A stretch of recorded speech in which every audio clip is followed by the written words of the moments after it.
Welcome to the last and final episode of the Brick and Bowl Consumer App series. Today we will explore tickets, teams, and support to understand how these features can benefit you. Let's dive right in. To access the Tickets tab, you have three options: Tickets tab in the Quick Access bar, question mark icon, and the call icon. Once you are in the Tickets tab, you will find two sections: In Progress and Resolved. These sections provide you with a clear overview of all ongoing and resolved tickets. In the Resolved tab, you can click on any ticket to get detailed overview of the issue, including the type of issue, description, resolution stat, relevant images, and even an option to reopen if needed. Back in the main Resolved tab, you can toggle between tickets raised for issues based on quality, timeline, on-site, operational, old tickets, and design, making it easy to find exactly what you're looking for.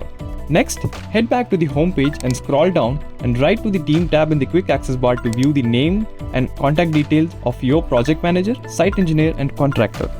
Need an important update? Hit dial and talk to them instantaneously.